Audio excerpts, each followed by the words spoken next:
They offer leave of absence, but that also comes with a stigma. They offer short-term leave, but again, that comes with a stigma. And they tell you, I can offer you therapy, but that comes with a stigma. So it's just like, it's all about perspective and picking and choosing. Like, what do I want to do? Where do I want to be? And what are the active 1% decisions that I'm making every day to get there? Welcome to Behind the Work, the show where we focus on all things leveling up, glowing up, and becoming our best selves. I'm your host, Jessica Santana, and I'm bringing you the tips, tricks, and strategies that help us reach our highest potential. So, whether you're working at a company, building your business, or you're just trying to level up, this is for you. At Behind the Work, we believe that we all have to go up together, so make sure you're tapped in. Hey, everyone. Welcome to another episode of Behind the Work, the show where we focus on all things leveling up, glowing up, and becoming our best selves. If this is your first time tuning in, I am so excited that you are here because we have two phenomenal ladies this week where we're going to be talking about the importance of how to make your wellness a priority. And so, without further ado, welcome the ladies of Casa Makali, Natasha, and Nikki to the show. So, for those of you who have not followed Casa Makali, you should know that they are a creative agency, a wellness house designed to underpin the very foundation of fitness and wellness. They're backed by a powerful combination of exercise, science, and creativity. It's a space where wellness practitioners and enthusiasts alike can discover the tools, support, and community needed to thrive. And with that being said, let's jump into today's conversation. I'm so excited to have the both of you here. We're excited to be here. Thank you for having us. Of Thank you. Of course. And so, for those who follow me on social media, you might know that I know Natasha for a long time. Sometimes she pops up in my stories here and there. And in a recent reason to Mexico City, you probably saw me with her in the gym. And I've known Natasha since like I want to say 2007 before we went to Syracuse. And then through my relationship with her, I had an opportunity to meet Nikki out here in Miami. And them together make a really fantastic duo. But before we even go into, the ins and outs of Casa Makali, I would love to ask each and every one of you, like, what has brought you to this work? I think it's important to context set for the guests who listen to the show that people don't just miraculously come up with their businesses. They don't just miraculously come up with their ideas. There are sets of things that happen in each and every one's life that I think actually leads them to these kinds of callings and leads them to these kinds of paths. And so any one of you can jump in, but I'm curious if you can shed a little bit of light as to what are the things that you think happened within your own journey that got you to doing what you're doing with Casa Makali today. Nikki, I think you should start since you started and then I joined. I think it makes sense. Okay. Um, that's a good question. I feel like the simplest way for me to start it is my mom. I watched my mom prioritize wellness at a very young age. Like my mom was in the gym 5:30 a.m. every day before taking the train into New York and then going straight into corporate America all day and then coming home. And I was always really impressed by that. I didn't realize I was impressed by it until I was an adult.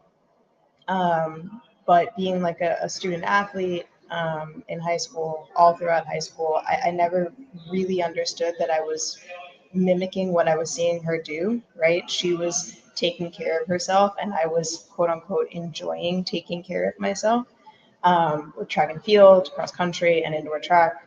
And then when I got to college, everything just, college happens.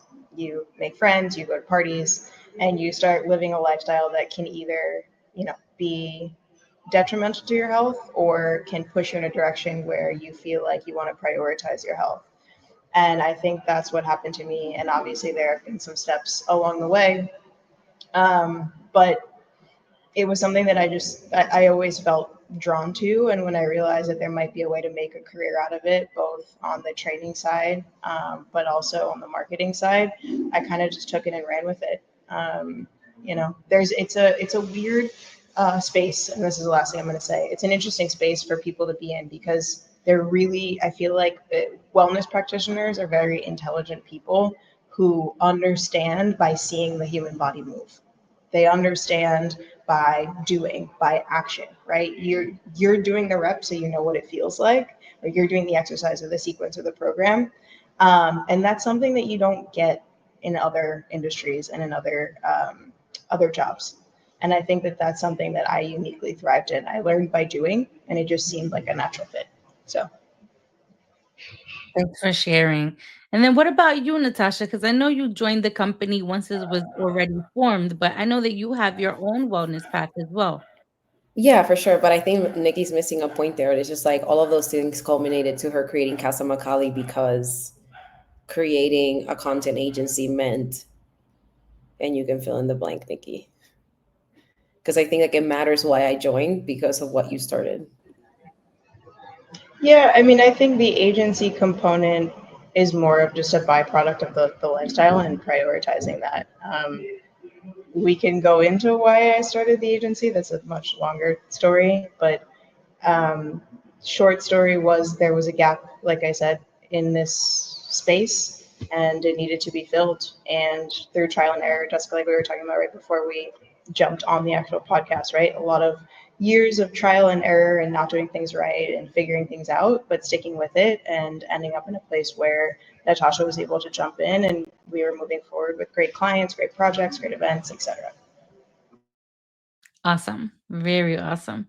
Okay. And what about you, Natasha? So I think that for me, everything was a little bit different just because like in my home, like my parents are professionals, they're doctors. So for me, ending where I am is kind of funny because, when you grow up in Puerto Rico, people are like, you're either a lawyer, an engineer, or a doctor. Like, you don't stray from the path. And if you do, it's because, like, life took you there. But otherwise, if you have the resources, the means, and the education or people behind you pushing you to do better, then, I mean, better, quote unquote. I mean, everything is relative, but you do that.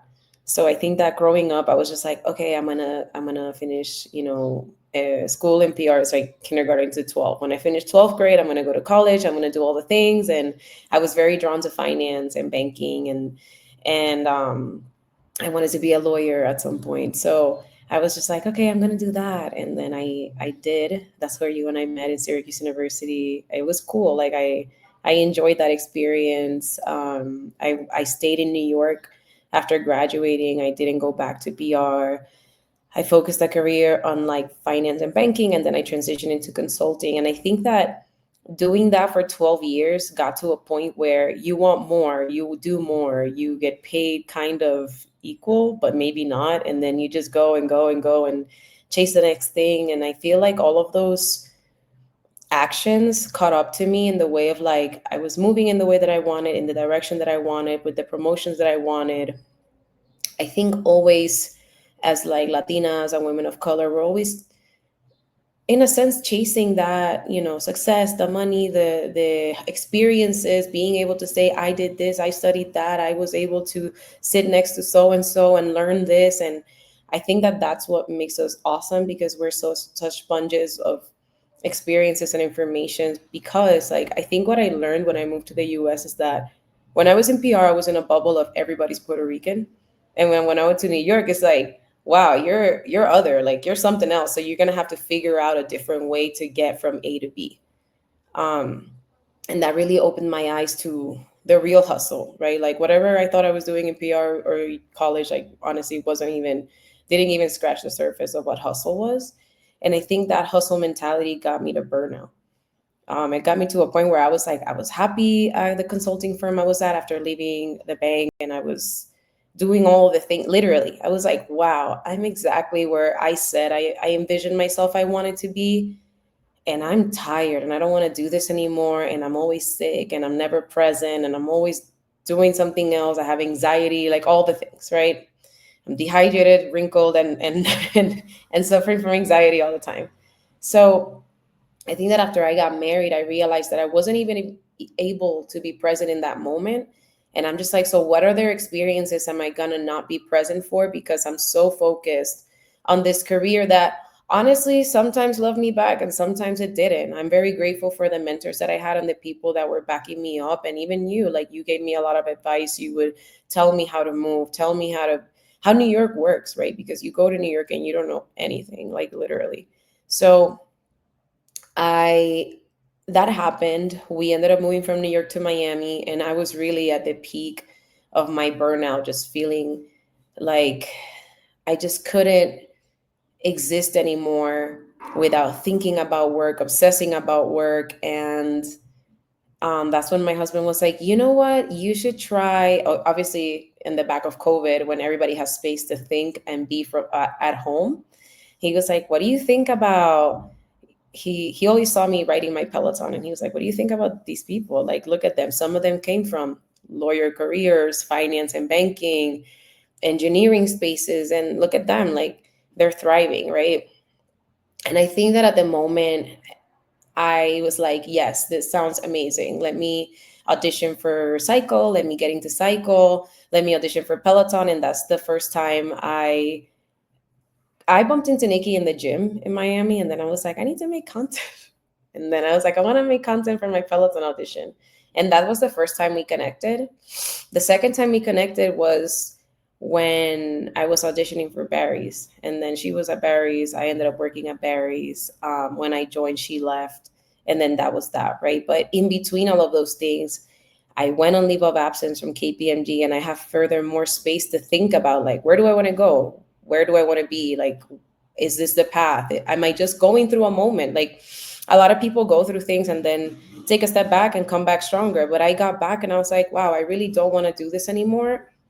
And I'm tired of having to compete, in a sense, because it is the truth, and compare myself to people that are in different rooms that I am, that I think that I have to fight to get in. And it's that word fight that you're always on. You're always on that mode. It's like the fight or flight, fight or fight. I was like, fight, fight, fight. And my body was like, girl, no.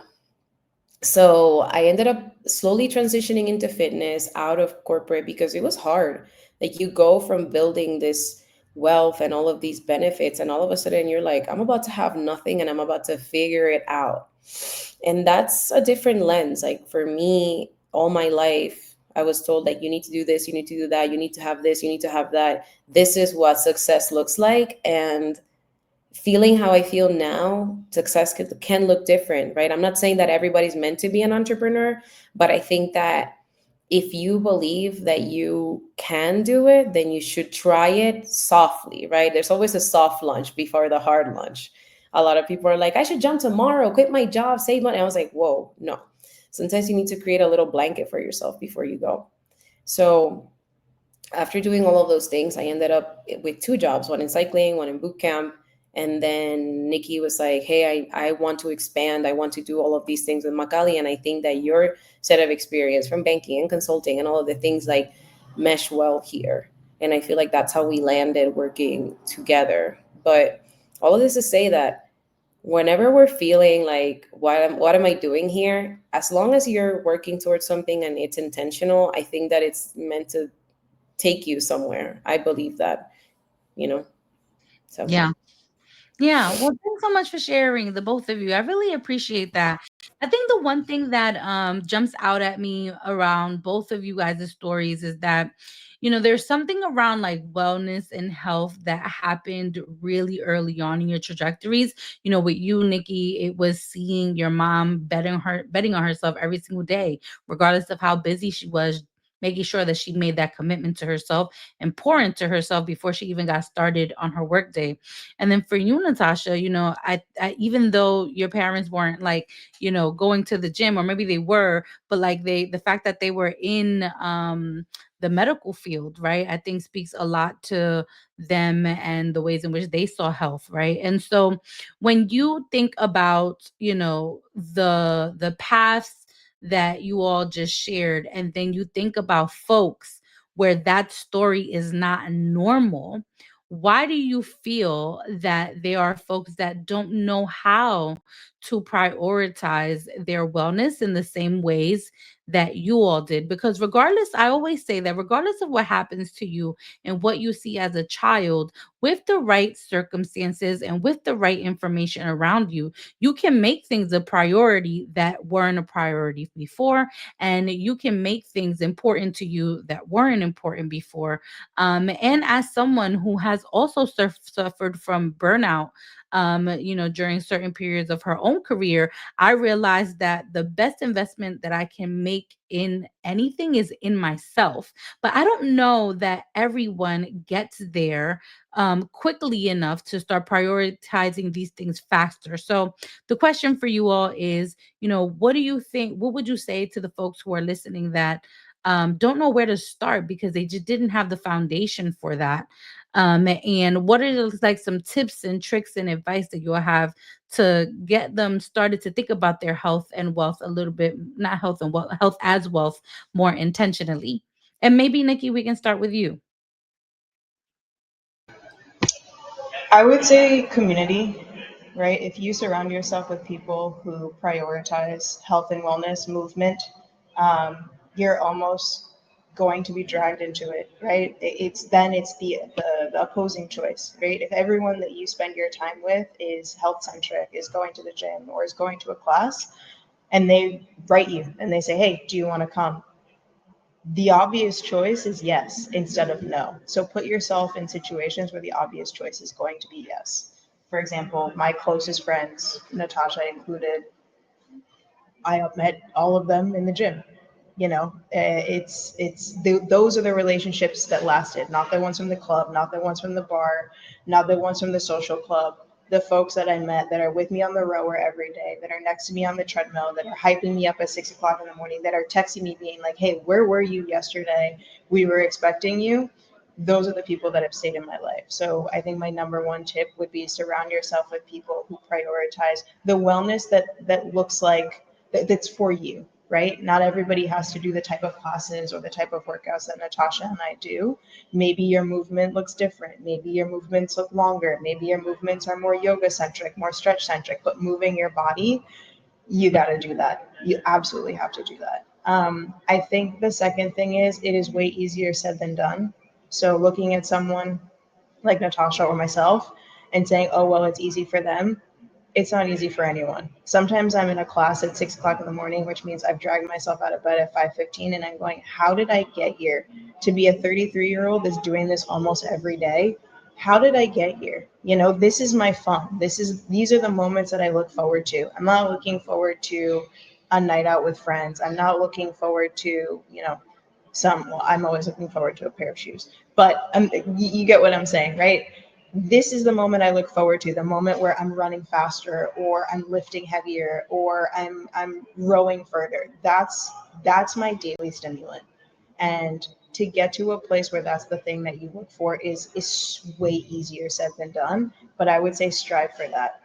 If you can put it in your mind, plant that seed and say, I want the moment where I hit this goal, or I want the moment where this feels good. And it never feels good, but sometimes it feels better. That goal, I think, can get people over the hurdle. And I think the third thing is work in places that prioritize health and wellness or give you some kind of supplemental health and wellness. At least for me, anytime I'm with a client or when Natasha and I are with the team, we do a class, we do a run, we run to meetings.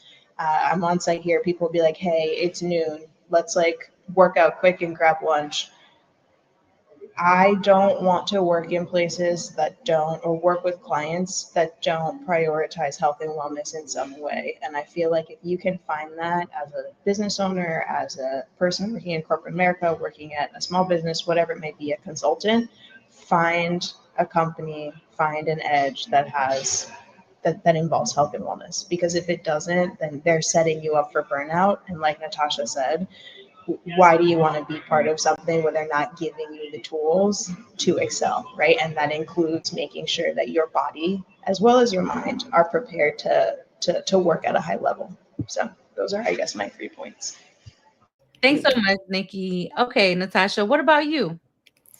I think that for me, tips, I think that when I was in college, I would get a lot of people that would be like, "Why are you so fit?" And I didn't really feel that fit, but it's part of the stories that people experience in their lives, right? Like I met a lot of people in New York that were like, my parents have never told me to work out. I've never been in an environment where people are telling me to prioritize my health. So similar to Nikki's story, but for me, it was always at the home. And I wasn't perfect in college. Like I feel like I definitely deviated a little bit.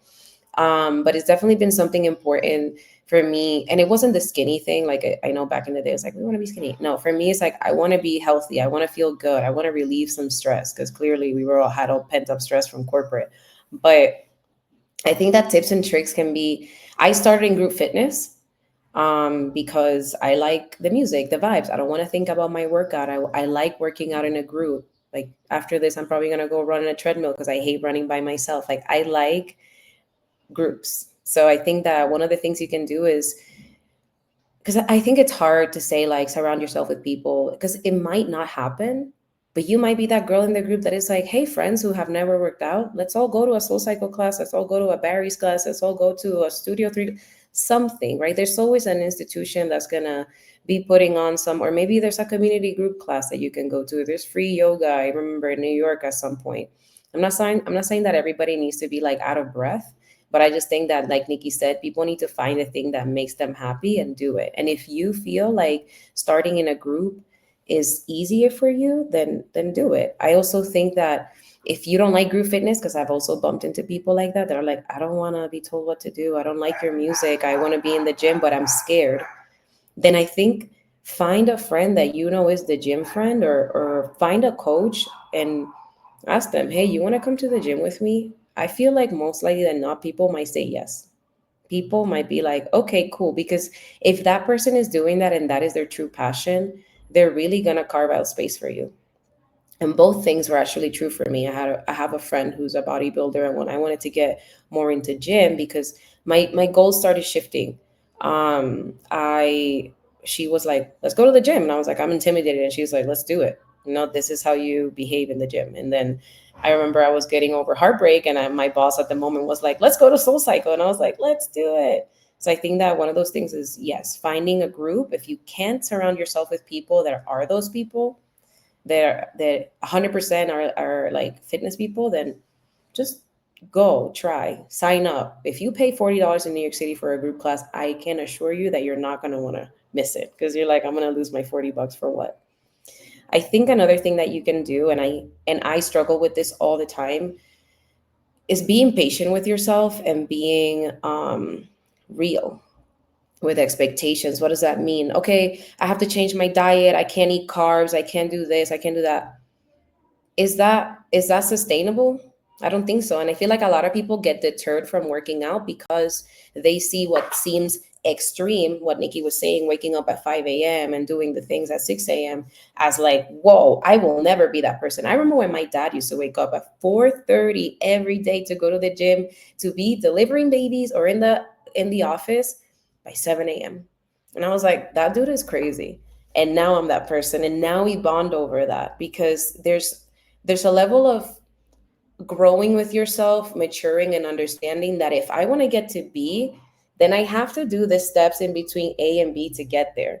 And it might not be big leaps of, I'm the fastest person in my group and I'm so excited at 6 a.m. It can just be as simple as, I went on a 15-minute walk, I went on a 15-minute run, today I had more greens than this. And because I don't think that anybody should be telling people how to eat, but I think that we can all create consciousness if we have the way of making those changes. Because I remember being in New York and trying to understand, judge free zone, why people ate the way that they ate. And it's just like, hey, if my parents never told me that I need to eat vegetables, then why am I 22 and I want to eat vegetables? Like, that's not something that I want to do.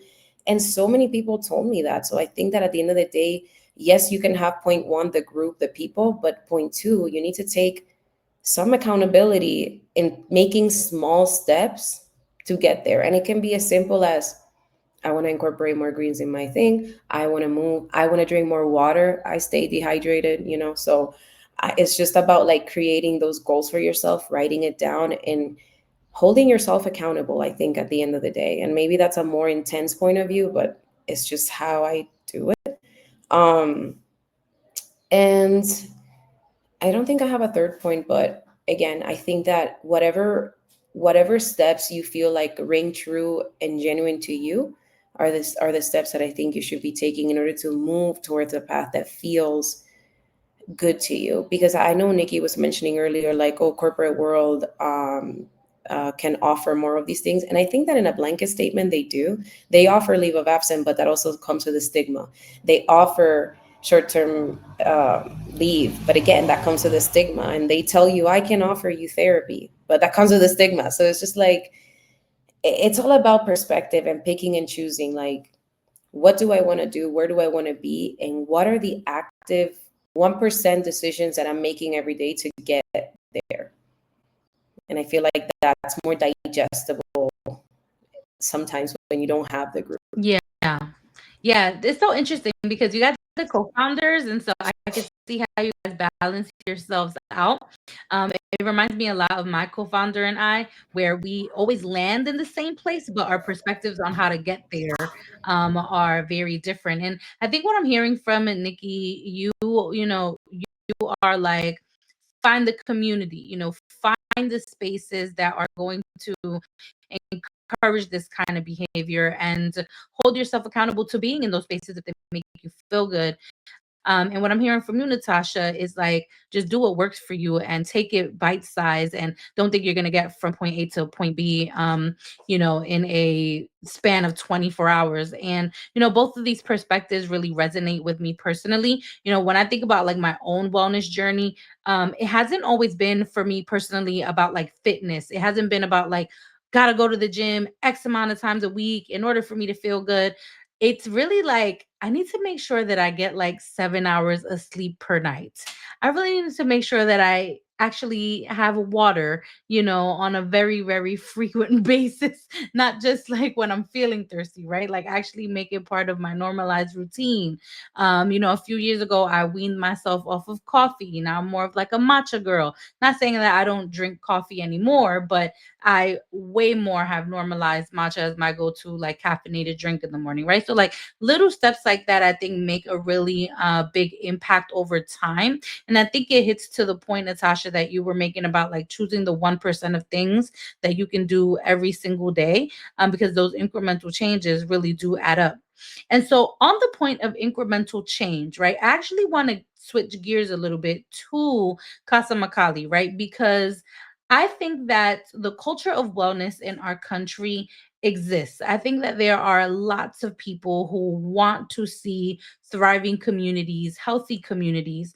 I also do believe, though, right, when you are living in a capitalist society, that hustle culture and burnout also exists, right? So you have a group of people that know that the right thing to do is to prioritize their wellness, right? And then you have the group of people that are like, I also have to pay my bills. I also have to build a brand. I also have to do my job, and figure out ways to eat throughout the day among my busy schedule, and then fit in my cardio and fit in my strength training, right? Like it's a really delicate balance, because I personally believe that you can't have one without the other. I don't think you can have a really good professional life without also having a good practices for your wellness, because that means you're winning in one area and then leaving deficit in another area, right?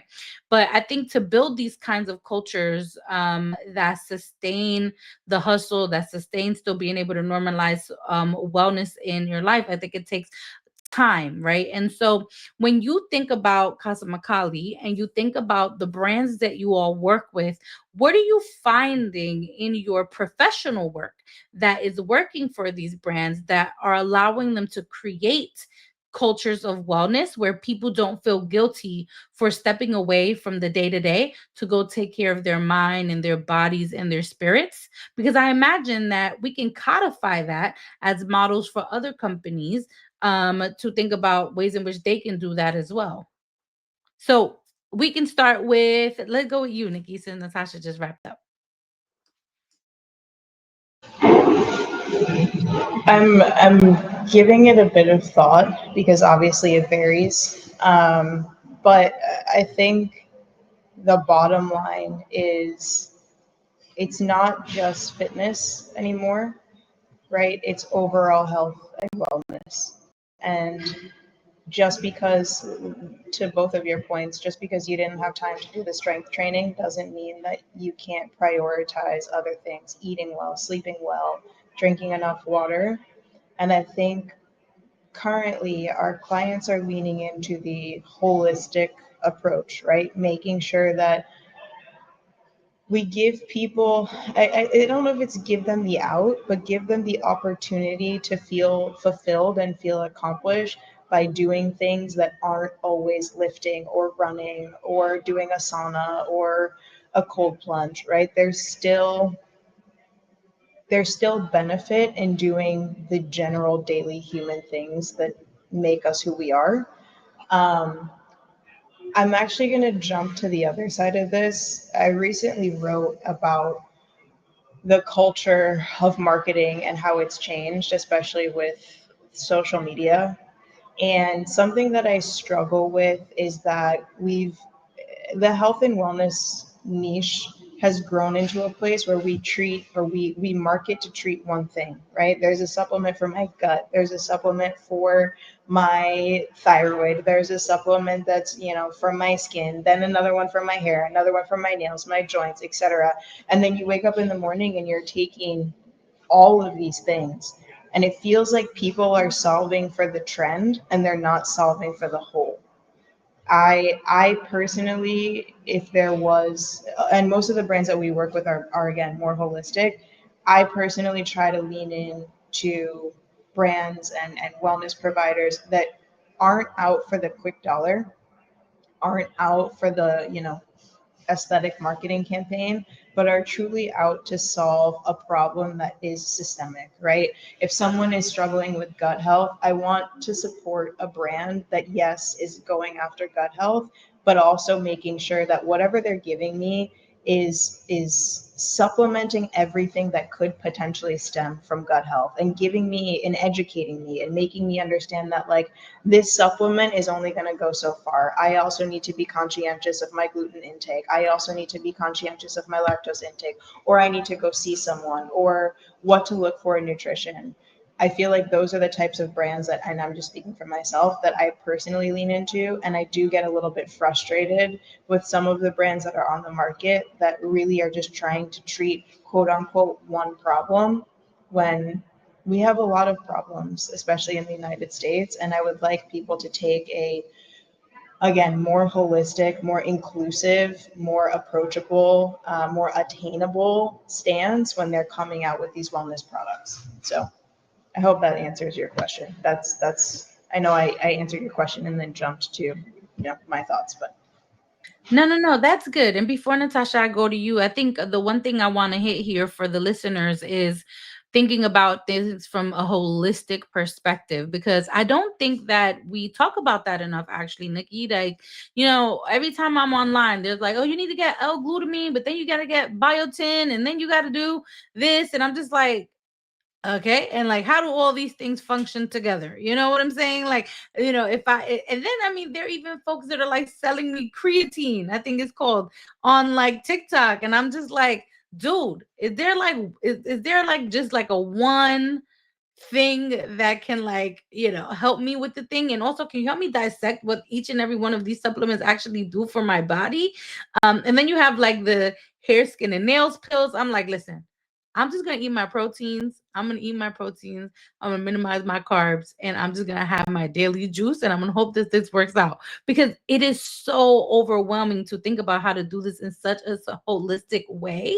And I wish there was more education about that. And I do think it is the responsibility of brands to be a little bit more forthcoming with, not just providing you a label that says, here are the nutritional facts, but like having content for sure that, engages their customers in a way that educates them about what they're intaking. So I actually am fully on board with that idea.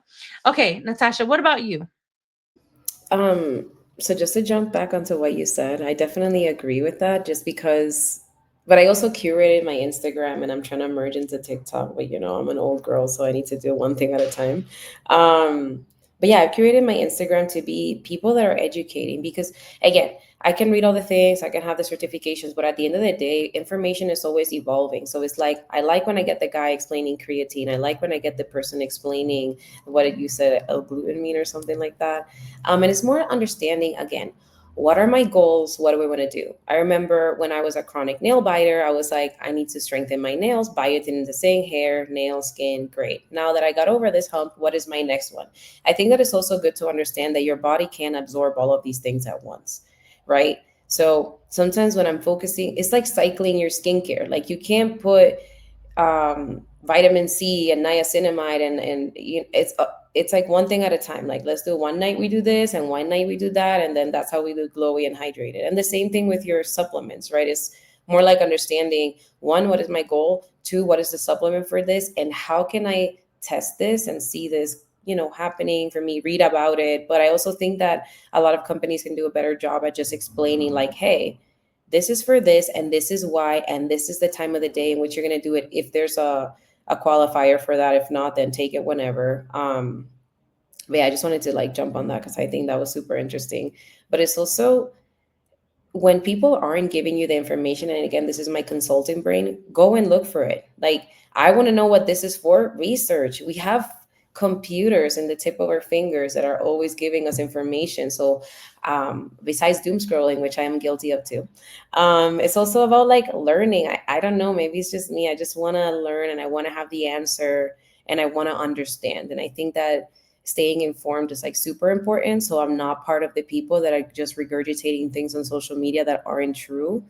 And that's just my please go do this call to action. But back to your question, I think that for me, what I want to see in the outside, I think it starts in the inside. I started at Casa Macali, for example. Like if we want to see good culture in other places, then we have to emulate the culture, right? Like that's and like you said, it's not just like, did we all run today? Did we all drink water? Like it's more about like, hey, how are you feeling? How are you doing? How's your mental? Are you okay? Do you have capacity to do this? I think that there's times in which Nikki and I are like, wow, we're drowning, but what are the three things that need to get done today? Or maybe it's 10 things that day that need to get done that day.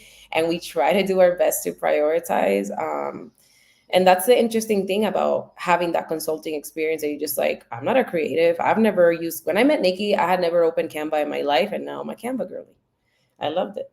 So it's just like it's about learning. So if you're an entrepreneur, a boss, an owner, and you have a team, it starts there. Like if someone's like, "Hey, I'm out of office," I'm out of office. Like I respect that. I'm not gonna be like, "Hey, you're out of office, but let me text you this quick thing," because I am disrupting your peace. And that is also true with our clients when they're like, "We have important things," and I was like, "Great." Important things are going to be done up until 1 p.m. After that, important things are not going to get done because we have decided to do XYZ. Maybe Nikki's leaving early for dinner, or I need to do something with Anthony. And I think it's important to just respect that and push back on it, because when your clients see you doing that, they're like, oh, there's a boundary. Yes. Because as you and I know, Jess, we learn in corporate that if you don't push those boundaries back, people are just going to cross the boundary all the time. And then all of a sudden, you just say, yes, girl, or guy. And I think it's just important to set that standard inside. And again, I'm not saying it's perfect, but I think that for the most part, we try to emulate this and then try to also emulate it with our clients of like, hey, this is what we consider healthy and what we don't consider healthy. And I think that's like how I try to do it. So, Natasha, I think that you make a really good point when it comes to the emulation of behaviors and that kind of behavior starting with you, so that you are then able to bring that forward so that you kind of teach people how to treat you, right? And on that same note, I think a lot about the importance of storytelling, in the process of making sure that we do make decisions that help us establish boundaries with people, and not making it seem like it's something that they lose out on, or something that you lose out on when you establish a boundary in order to prioritize your wellness? I'm thinking about a lot of times when I was in the private sector, or even, in the early stages of entrepreneurship, like I really didn't know the word no. Like I didn't know the word no because I was actively thinking that me choosing wellness was going to kind of delay my professional outcome, right? So I was like, I need to prioritize this deck before I go to the gym, because if I don't prioritize the deck, then I'm going to lose out on this client. I'm going to lose out on this opportunity, right? And I think there was a mindset shift that had to happen from a storytelling perspective in my head, to not see me going to the gym, or to not see me not taking my walks in the morning as a loss, and more as a win for the company itself, right? And so when you think about the work that you've done, the both of you, with Casa Makali, like what do you think are some of the mindset shifts that have to happen, both for individuals and for brands, so that they can start emulating the behaviors that actually promote cultures of wellness? Okay. I think that this answer is probably going to be more so for creatives because that's more so my role in this agency. Um, I think one, it's not fair for us to answer this because we're a creative agency rooted in health and wellness. So it's literally, in our value prop.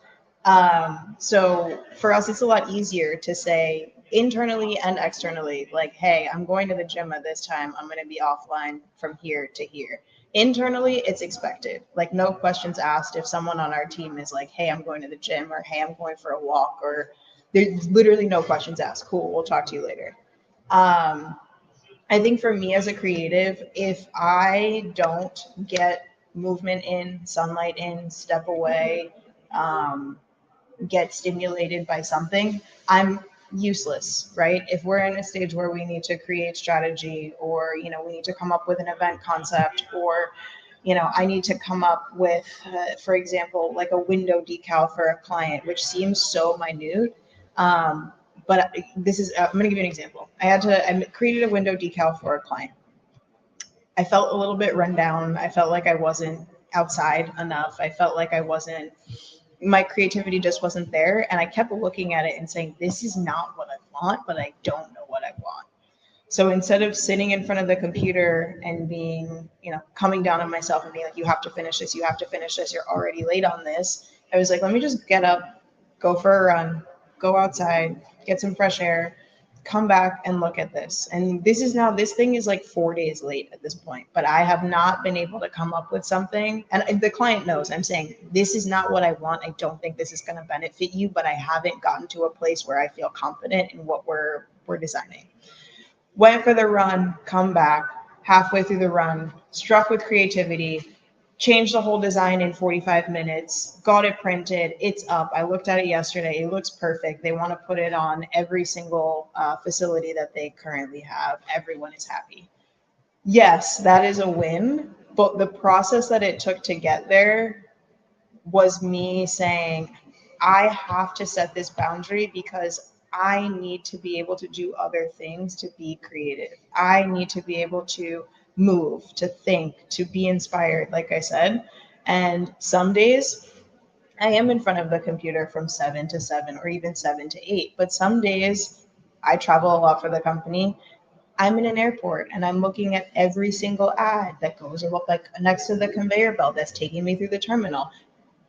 And I don't answer. I don't answer my Slack. I don't answer my message. The team knows I'm traveling and I'm using that time to listen to music, look at my surroundings, talk to people, listen to accents. All of those things impact how I'm able to do my job. Yes, I listen to people's accents and it does help because we have to do voiceovers. So sometimes I have to choose what voiceover accent we're going to use.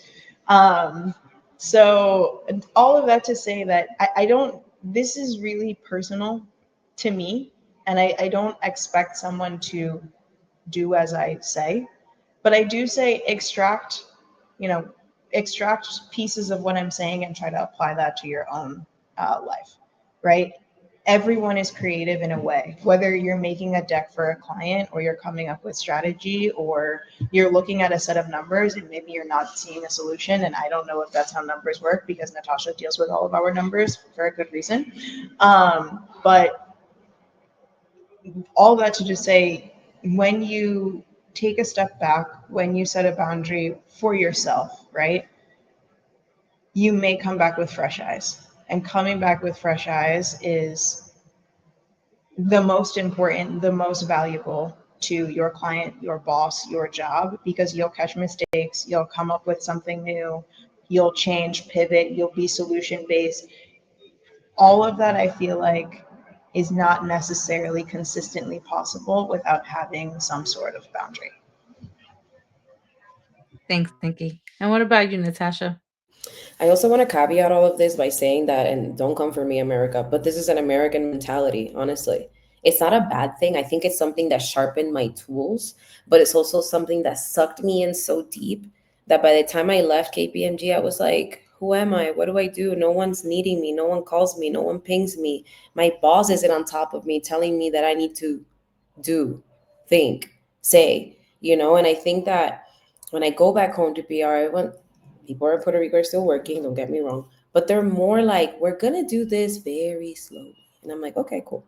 The same thing in Mexico City, the same thing in Europe. And I think, Nikki, you can appreciate this in Portugal. People really take their time. People appreciate their afternoons. Like, same thing in Spain. Like, people are respecting their naps, their siesta, their walks, whatever. And I think that in the whole thing of, like you said, hustle culture and hustle mentality, that's the negative of it, that you once you if you get too in it, it's hard to get off of it, because you feel like, if I step outside, and this was me, if I call my parents, if I step outside, if I go to the bathroom, like, it became such a weird thing where I was just like, I need to pee, but I don't want to get up. And it's such a little thing that can turn into a big thing, even as, like, not drinking water, not getting up from your desk, it can hurt your low back, like all of the things that we know. But as somebody that experienced all the repercussions of behaving in that way, I'm still detoxing. It's like rehab from like this mentality, right? Of, it's gonna be okay. I can actually sit outside with my coffee, talk to a friend, have a meaningful connection, or maybe a sales connection, and still it's okay. It doesn't have to be in my desk. We are clicking and clacking our keyboards and stuff like that. It's just about shifting your mind from, it's okay to do it differently. It's okay not to be needed, not to jump from one thing to one thing. I thought busy was so cool when I was in my 20s and early 30s. I'm like, I'm so busy. Ah! It's like, no, actually, it's not great. Respect everybody that is busy. That's good for you. But I also think, and I say this to my friends and my old boss, I always tell her, I was just like, I'm just so happy that there are busy moments for Nikki and I where we are cranking, we're hustling, we're writing contracts, SOWs. But again, because of those experiences, that I'm able to respect my time. I tell that to my employee too the other day. She's like, I spent 3 hours doing this. And I was like, why? If somebody's taking your time, be like, I only have 30 minutes to talk about this. Nikki does this with me too. I have 2 minutes, I have 5 minutes. And I was like, great.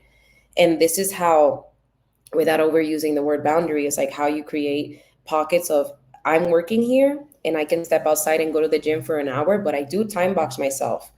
Like, when people are taking too long on the machines, I'm like, can we share? Because I have to go.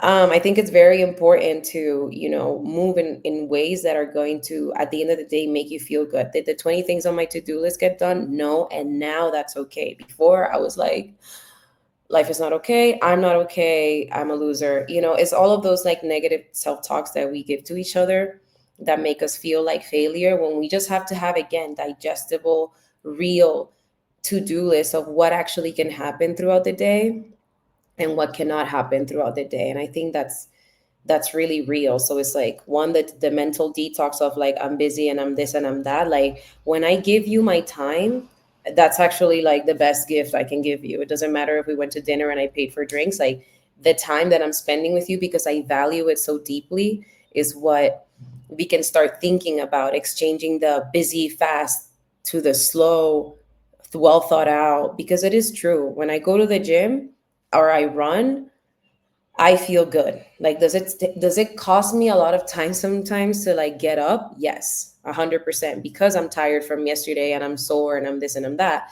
But again, it's like, am I aligned with my goals?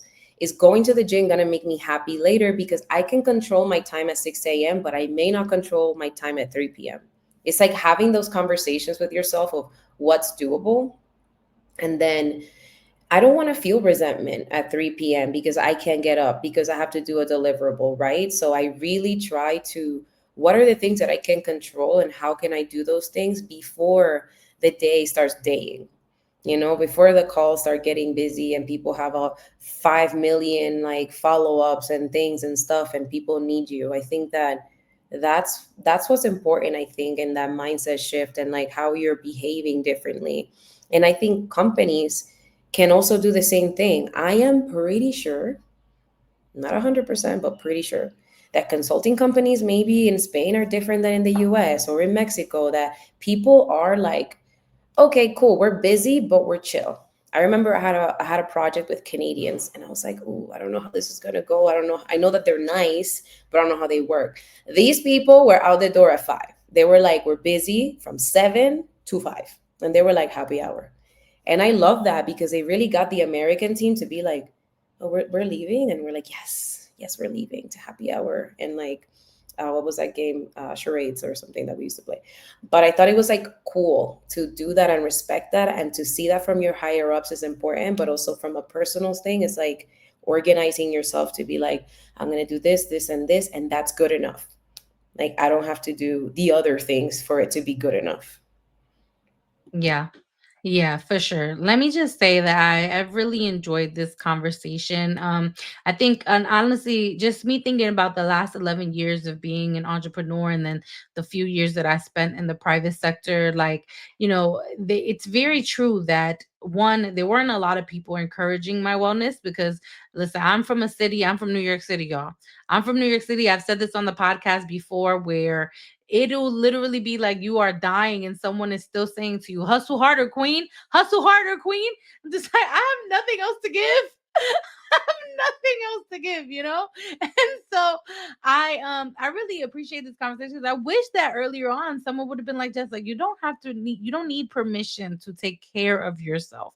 Right. And I think obviously as you mature in your career, you start learning how to set boundaries and you start learning how to advocate for yourself and advocate for your wellness. But I always said that any opportunity I had to be able to shed light on this topic, I was going to take it. I think about some of the compromises that I made on my body and my soul and my spirit in my early 20s just because I was looking, to girl boss really, really hard. And I was like, you know what? Like, once I hit 30, once COVID came around, like, there were different sets of questions I was asking myself about the quality of life that I wanted to lead. And I wish that I wouldn't have asked myself that at the age of 30. Like, I actually wish I would have asked myself that, as early as like 14, 15 years old. Maybe even 5 years old. I think 5 year olds can have boundaries and stuff. um, with that being said, as we wrap up the episode, I want you to let us know, like, what is next for Casa Makali? Like, how can viewers that are listening to this episode really support you all and really support the movement that you all are trying to build out when it comes to the culture of wellness for individuals and for brands? Um, I will first of all thank you for having us because I know we're kind of wrapping it up now. And oh, very nice. Um, I think as far as we're in a growth stage right now, and we're leaning, I think, more and more heavily into experience, right? With health and wellness, a lot of it is about experiencing something, whether it's a non-alc cocktail or it's skincare or it's movement. It's about coming together as a community and experiencing. And I don't necessarily know if this is something where we're asking for support, but more so just like inviting folks, touching on the viewers and followers that you nicely pointed out at the beginning of this, who might be intimidated by coming to a workout class or being in the gym. like our spaces are safe, our spaces are an extension of us, and those experiences might lead you to other folks who are interested in what you're interested in. And if it's not our event, it could be someone else's event. But I encourage people to experience, and that's what we're leaning into. So I think that's what's kind of going on for us currently, and I think what's next. And I think one thing I wanted to touch on, and I think that this will help viewers understand how we came together in the way that we did, is when Natasha and I travel together for work, it's not where are we staying, what are we eating. Our first question to each other is what workout are we doing? Like, hands down, that is the first question. And then the second thing is, can we reach out to our EA to book, or is one of us going to book? That's always the second thing. And then where we're staying, sometimes how long we're staying, what we're doing, all of that comes second.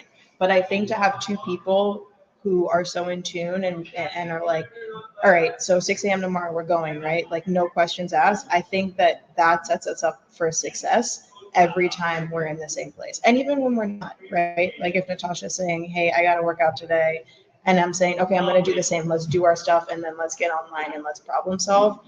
I think that's what keeps us so connected, is that we draw strength and energy and value from the same thing, and that thing happens to help us be better every day. So I'm just going to end with that. And what about you, Natasha? Do you have anything to add?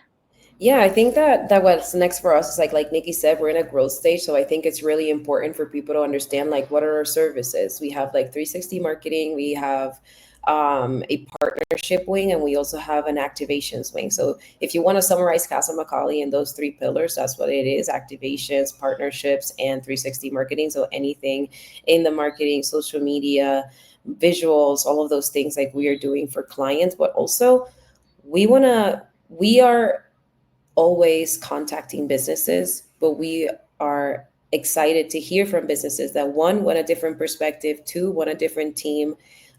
Just because Casa Makali is not 50 years old doesn't mean that there isn't we're new or we're young or no. Hold on. This girl and I have years of experience doing what we do, and coming together, I realize has only made us stronger. And when we sit with clients, we know what we're saying, we're prepared, we're ready to roll. And it's more than just like what the three of us were talking about, like in our 20s, we're hungry.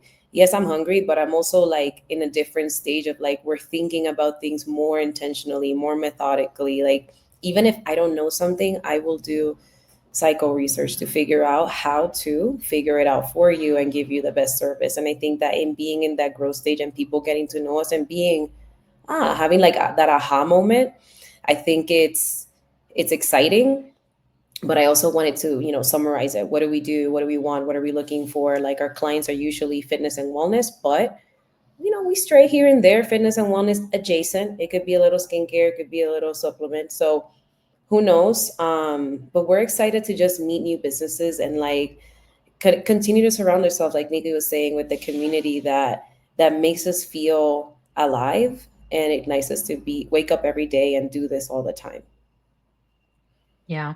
Well, thank you both so much. This has been such a fun episode. I hope that for all of you listening, you got something special from today's Behind the Work show, and that it inspires you to build in a culture of wellness in your life and start advocating for yourself fearlessly. You only get one you. I always say that you only get one you in this lifetime. And you don't want to be skimping out on you every single day. And so, thanks for listening. And don't forget to leave us a rating on Apple Podcasts, Spotify, subscribe to our YouTube channel, and follow us on social media. We'll see each other again next week, same time. Talk to you all soon. Mwah. Thanks for tuning in to today's episode of Behind the Work. If you enjoyed today's episode, make sure that you subscribe to our channel on YouTube. Check us out on Apple Podcasts, Spotify, and follow us on social media. I'm really looking forward to seeing and hearing how this show is leaving an impact on you.